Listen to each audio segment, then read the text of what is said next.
Hello friends, आप सभी को स्वागत है एक नए से वीडियो में। तो मेरे चैनल में इस तरह की कुछ इंटरेस्टिंग वीडियो आप सभी के पास लेके आता रहता हूं। अगर आप मेरे चैनल को अब तक सब्सक्राइब नहीं किए हैं तो क्या देरी कर रहे हैं, सब्सक्राइब बटन को प्रेस करके नोटिफिकेशन बॉल बटन को सेट कर दीजिएगा। तो मेरे पास आया है ये एक वेल्डिंग मशीन।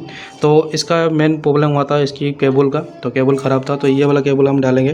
तो ये वाले जो मशीन सेट है इसमें ना ही MCB है ना है, तो एक स्विच से ही ये ऑन ऑफ होता है। तो कभी कभार ये स्विच भी ख़राब हो जाता है। तो इसके लिए हमने कुछ को सजेस्ट किए हैं कि यहाँ पे एक MCB बैठाएंगे। तो MCB आप दो तरह का बैठा सकते हैं, सिंगल पोल डबल पोल बैठा सकते हैं। दो तरीके से बैठा सकते हैं, एक अंदर से होल यहाँ पे कट लगा सकते हैं, या बाहर से ही इसको फिक्स कर सकते हैं। तो जैसे मैंने बताया आपको, दो तरीके से बैठा सकते हैं, दो तरीके से बैठा सकते हैं। वो आपके ऊपर डिपेंड है आप किस तरह से अपना वेल्डिंग मशीन को सेट को सही करेंगे। तो किस तरह से हम इसमें कनेक्शन करेंगे, क्या रहेगा सब कुछ, क्योंकि इसमें जो कनेक्शन था वो कुछ पुश सिस्टम था। जैसे कि यहाँ पे स्क्रू लगेगा यहाँ पे, और एक यहाँ पे स्विच में देखिएंगे आप इस टाइप की कुछ पुशिंग सिस्टम है, और तो पुश करेंगे तो ये लग जाएगा। तो इस टाइप की कुछ सिस्टम है। तो देखते हैं कैसे क्या करना है। तो MCB आएगा, मैं दिखाऊंगा। तो कितना एम्पियर का बैठाएंगे और कितना पुल का बैठाएंगे, तो वीडियो में बने रहिए। तो फटाफट से सामान आएगा, तो सामान आते ही आपको दिखाऊंगा। तो ये सारे सामान यहाँ पे खुला हुआ है पुराना वाला में, तो वेट कीजिए, सामान आते ही आपको दिखाएंगे। सो गाइस, यहाँ पे MCB बॉक्स को फिट करते हुए, तो उसके बाद मैं आपको बताऊंगा कि यहाँ पे हम किस टाइप का MCB यूज़ कर रहे हैं और कितना एम्पियर का MCB यूज़ कर रहे हैं। तो यहाँ पे दोस्तों हम 32 एम्पियर का यूज़ कर रहे हैं। आप चाहे तो 25 एम्पियर का भी इस्तेमाल कर सकते हैं। अगर आप एक लंबा टाइम के लिए वेल्डिंग करते हैं या आपका हैवी वर्क है, तो आप कोशिश कीजिए 32 एम्पियर तक लगाने के लिए, क्योंकि अगर फुल आपका एम्पियर लेंगे, 250 का एम्पियर फुल लोड देंगे, और अगर आप 25 एम्पियर का MCB बैठाते हैं, तो बाई चांस कभी ना कभी MCB कहीं ना कहीं ट्रिप होने का भी चांस रहती है, जो कि आपके काम को थोड़ी देर के लिए रुकावट कर सकती है। तो आप चाहें तो 32 एम्पियर लगा सकते हैं। तो मैं यहाँ पे कट नहीं करूँगा, तो क्योंकि कस्टमर का डिमांड था कि इसमें ऊपर बाहर से ही लगा लूँ। तो यहाँ पे जो पावर इनलेट होती है, जो केबल, उसी को वायर को निकाल के वहीं पे फिट करूँगा। और अर्थिंग वाला जो पॉइंट आप होल देख रहे हैं दोस्तों, उसी में से वायर को अंदर डाल के मोटी वाली जो जहाँ से वायर गया था उस वजह से निकालूंगा, और यहाँ पे MCB को फिट करूँगा। 2 MCB यहाँ पे लगाऊंगा, जो कि है सिंगल पोल की है और 32 एम्पियर की है। तो ये बहुत अच्छा एक चॉइस है जो मेरे लिए और कस्टमर के लिए भी अच्छा चॉइस रहेगा कि अगर बाई चांस आपका MCB एक भी ख़राब रहता है, एक पोल का भी ख़राब हो जाता है, तो वो सिंगल उसी पोल का ही चेंज करेंगे। आपको डबल पोल लेके परेशानी होने का कोई भी यहाँ पे लफड़ा नहीं है। और डबल पोल में क्या होता है कि अगर एक भी ख़राब हो जाएगा तो आपका दोनों पोल वाला दोनों ही MCB चेंज करना पड़ेगा। लेकिन इस वाली कंडीशन में आपको सिंगल ही पोल जो ख़राब हुआ उसी को चेंज करना होता है। ये एक प्लस पॉइंट है, जो कि एक अच्छा एक चॉइस रहे। और इस टाइप से आप अपना वेल्डिंग मशीन को मॉडिफाई कर सकते हैं। और आप यहाँ पे मैं देख पाएंगे दोस्तों, मैं जो पुराना वाला कट पीस जो वायर निकला था उसी को यहाँ पे यूज कर रहा हूँ। जैसे कि मैंने आपको बताया था कि स्विच एक पुशिंग वाला सॉकेट है, ऑप्शन है, तो यहाँ पे कोई भी सोल्डिंग का काम नहीं रहेगा। उसी वाली छोटी सी वायर को एक टुकड़ा मैं ले रहा हूँ यहाँ पे, जो कि डायरेक्ट MC से आउटपुट होगा हमारा वेल्डिंग मशीन के लिए। तो इस तरह से मैं यहाँ पे कनेक्शन कर रहा हूँ, आप देख लीजिए। आप अपने हिसाब से वेल्डिंग के सेट का जो स्ट्रक्चर है उसी हिसाब से करेंगे। तो यहाँ पे पूरी की पूरी आपका कनेक्शन का पार्ट है। तो किस तरह से मैं आपके MCB में इनपुट देता हूँ और MCB से इस तरह से आउटपुट लेता हूँ मैं वेल्डिंग मशीन के लिए, तो ये आप अच्छे से देख लीजिए। देखिए दोस्तों, यहाँ पे इनपुट में आपको 3 वायर देखने को मिलेगा, आउटपुट में भी वही 3 वायर देखने को मिलेगा, जिसमें से कॉमन आपका अर्थिन रहता है। तो उसको छोड़ के आपको मिलता है रेड एंड ब्लैक कलर की वायर। किसी में आपको कलर का भी अलग हो सकता है, जो कि आप अपने हिसाब से ले सकते हैं। मैं यहाँ पर ले रहा हूँ रेड को आज फेज ले रहा हूँ और ब्लैक को न्यूट्रल ले रहा हूँ। तो यहाँ पे सबसे पहले तो इनपुट वाले जो लाइन है, सबसे पहले उसी में MCB फिट करूँगा। तो बारी बारी करके उसको कंप्लीट करूँगा। कंप्लीट करने के बाद एक बार थोड़ी से सेट करके देखूँगा। उसके बाद आउटपुट में उसी लाइन में उसी का वायर निकालूंगा। ऐसा नहीं कि आप ऊपर से एक रेड का वायर कनेक्शन कर दीजिए, नीचे वाला MCB में जो आपका न्यूट्रल का कनेक्शन होना वाला था वो आप फेज का कनेक्शन कर दिए। आपको अगर उल्टा पुल्टा कर देंगे तो आपका कनेक्शन भी उल्टा रहेगा, और कहीं ना कहीं आप में बॉडी में या तो कहीं ना कहीं में आपको चार्जिंग वाला जो करंट है वो फ्लो होता रहेगा। अगर आप हम कुछ ना कुछ ऐसे दिक्कत ना आए तो आप इस तरह से स्टेप फॉलो कर सकते हैं। आप जिस लाइन पे जिस MCB आपको जो कलर का वायर जोड़ रहे हैं, आउटपुट में उसी कलर का वायर ले सकते हैं। और यहाँ पे जो बचा है अर्थिंग का, तो उसमें भी कुछ एक नया कुछ करने की कोशिश किया हूँ। तो आप वीडियो में देखेंगे कि न्यूट्रल वाला जो अर्थिंग वाला जो वायर है, तो उसको मैंने किस तरह से कवर किया हूँ, और बिना टेप लगाए भी मैं यहाँ पे किस तरह से किया हूँ, फिक्स किया हूँ, तो वो भी आप देख सकते हैं। इस वाली वीडियो में रहेगा आगे में, तो वो भी आप देखेंगे, तो वीडियो में बने रहिए। तो इस सब स्टेप को फॉलो कीजिए। तो दोस्तों यहाँ पे कनेक्शन का पार्ट है जो कि अर्थिंग का, तो यहाँ पे मैं अर्थिंग कनेक्शन कर रहा हूँ और उसके साथ में यहाँ पे सोल्डिंग का काम करूँगा, क्योंकि एक बेटर ऑप्शन मेरे पास यही है कि मैं यहाँ पे सोल्डिंग करूँ हर जॉइंट को। तो जो एमसीबी में कनेक्शन हो गया है उसका सोल्डिंग हो नहीं पाएगा, क्योंकि वो अलग से उसमें कस के रह जाएगा, और जो बाहर में है उसका सोल्डिंग करूँगा।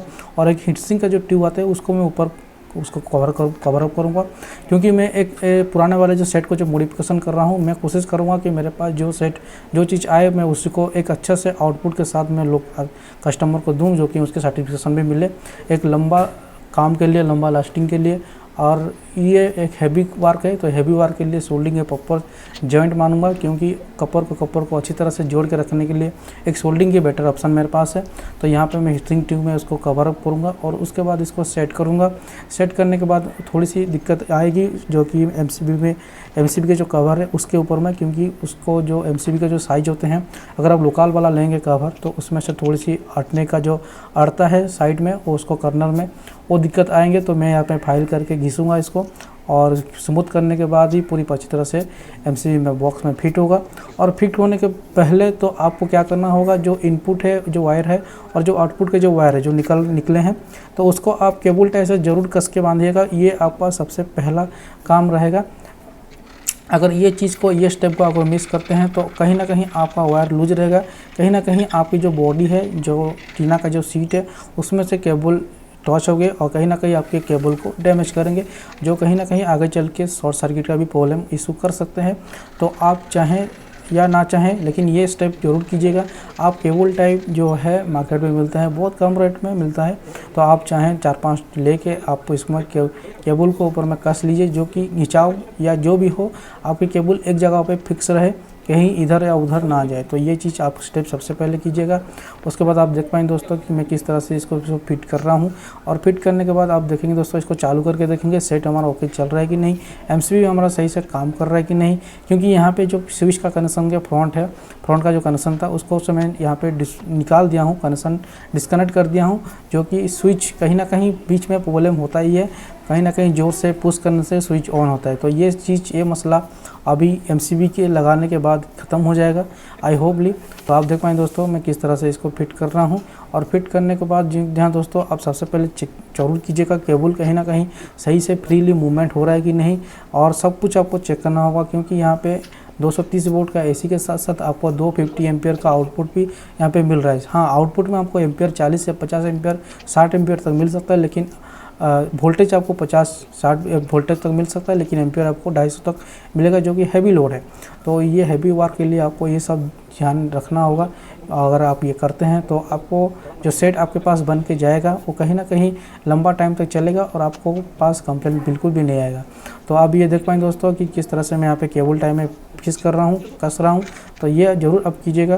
केबल को एक जगह पे फिक्स रखने के लिए केबल टाई का ज़रूरत है, ज़रूरी आप ये इसको यूज कीजिए, बेहतर चीज़ है और बेहतर ऑप्शन है आपके लिए। तो दोस्तों यहाँ पे सबसे लास्ट स्टेप हमारे पास बच गया है, जो कि है यहाँ पे जो 16 एम्पियर का टॉप है वो लगाने का। तो यहाँ पे 16 एम्पियर एक बेस्ट ऑप्शन है, और उसके बाद आप चाहें तो 20 एम्पियर का भी लगा सकते हैं। तो 16 एम्पियर और 20 एम्पियर मार्केट में जो अवेलेबल है उसमें से आपको देख के लेना पड़ेगा, क्योंकि 16 और 20 में बहुत ज़्यादा अंतर नहीं है। और आपका पीछे का साइड आप देखेंगे टॉप हुआ सॉकेट हो, उसका पीछे के साइड में लिखा रहता है कि 16 एम्पियर है या 20 एम्पियर है। और ये भी अगर आप नहीं लगाना चाहते हैं, थोड़ी सी कॉस्टली ऊपर में जाते हैं हैवी काम के लिए, तो यह आता है एक एंकर का ब्रांड का आता है, जो कि है ग्रीन एंड येलो स्विच का हिसाब से आता है, जो कि एक मोटर का स्विच है, जो कि हैवी काम के लिए वो आपको लगभग 400 से 450 रुपये का मार्केट में प्रेजेंटली मिल जाएगा, अवेलेबल मिल जाएगा, जो कि आपके लिए एक बेटर ऑप्शन साबित हो सकता है अगर आप थोड़ी सी अच्छा चीज़ के लिए जाते हैं तो। नहीं तो आप यहाँ पे 100 रुपये वाला जो ये जो टॉप एंड सॉकेट आता है, तो इसका भी इस्तेमाल आप कर सकते हैं। और आप देख पाएँ दोस्तों किस तरह से अच्छी फिनिशिंग के साथ मैंने यहाँ पे काम किया हूँ, और कोशिश किया हूँ कि एक अच्छी चीज़ जो हमारे पास से जाए वो बहुत लंबी टाइम तक चले, और बिना कुछ कंप्लेंट के, बिना कुछ रुकावट के वो चलती रहे।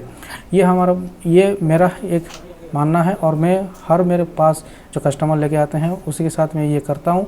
और डेफिनेटली ये कहीं ना कहीं आप भी करेंगे तो आपका नाम के साथ साथ आपके काम की भी तारीफ़ें होगी और आपके पास काम आते रहेंगे। तो ये स्टेप आप ज़रूर ध्यान रखिए। और उसके बाद जो हमारा कम्प्लीटली हो ही चुका है और लास्ट पार्ट जो बचता है जो है टेस्टिंग का, जो कि हम टेस्टिंग करेंगे हमारा वेल्डिंग सेट किस तरह से काम करता है, क्या नहीं करता है, एमसीबी प्रॉपर तरह से काम करता है नहीं करता है। क्योंकि हमने जब एमसीबी को लगाए हैं वो एक ट्रस्ट के हिसाब से लगाए हैं, हमने इसको चेक नहीं किए हैं। तो आप अगर एमसीबी पे लाते हैं तो कहीं ना कहीं ख़राब नहीं रहता है, लेकिन आप चेक जरूर कीजिएगा। अगर नहीं कर पाते हैं तो सबसे लास्ट में हम चेक करेंगे कि किस तरह से स्विच हमारा एमसीबी ऑन करते ही ये सेट ऑन होता है या नहीं होता है। क्योंकि इसकी जो स्विच वाला जो पार्ट है हमने इसको ऑलरेडी डिस्कनेक्ट कर दिया है, तो सामने में एक लुक के हिसाब से वो स्विच प्रेजेंट रहेगा, लेकिन सारा का सारा सब कुछ काम आपका एमसीबी के ऊपर में लोड है। अगर ट्रिप भी होता है तो एमसीबी गिरेगा, अगर आपको ऑन ऑफ भी करना है सेट को तो एमसीबी से करेंगे। तो एक अच्छा एमसीबी लेंगे तो बहुत लंबी टाइम में चलेगा। अगर आप लोकल वाला कहीं पे लेते हैं तो कहीं ना कहीं आपका जो एमसीबी का स्विच है, मैंने देखा है और मैंने बहुत बार ऐसे देखा हूँ कि वो एमसीबी का स्विच जहाँ पे ऑन ऑफ होता है वो स्विच टूट जाता है।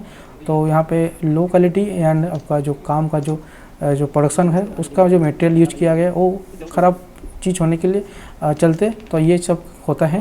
तो आप ध्यान रखिए, अच्छी चीज़ लीजिए जो कि आपको एक बार इन्वेस्टमेंट करना पड़ेगा और उसके बाद से कुछ नहीं आप देख सकते हैं। तो ये हमने आ चुके हैं हम हमारा वेल्डिंग सेट को चालू करने के लिए। तो पावर देते ही 22 में थे, आप देखेंगे इसको बढ़ाएंगे। ये देखिए दोस्तों 206 तक यहाँ पे गया है। तो यहाँ पे घटा के यहाँ पे हम फिर से वापस 22 एम्पियर तक ले आए हैं। तो यानी कि हमारा ये सेट बिल्कुल भी काम कर रहा है, अच्छी तरह से काम कर रहा है और ये कस्टमर को भी सेटिस्फेक्शन मिला कि अच्छी काम हुआ है। तो ये देख पाएँ दोस्तों वेल्डिंग सेट हमारा प्रॉपर अच्छी तरह से वर्केबल है, न ही ओवर करंट है या ओवरलोड है, उसी का करंट लाइट भी नहीं जल रहा है। हमारा सेट बिल्कुल ओके है। जितना भी इसमें डस्ट आपको दिख रहे हैं हम इसको साफ़ कर देंगे और उसके बाद इसकी कवर को टाइट करके कस्टमर को दे देंगे। तो आई होप दोस्तों ये वीडियो अच्छा लगा तो लाइक से सब्सक्राइब कर लीजिएगा। तो मिलता हूँ दोस्तों एक नए से वीडियो में, तब तक के लिए जय हिंद दोस्तों, नमस्कार दोस्तों।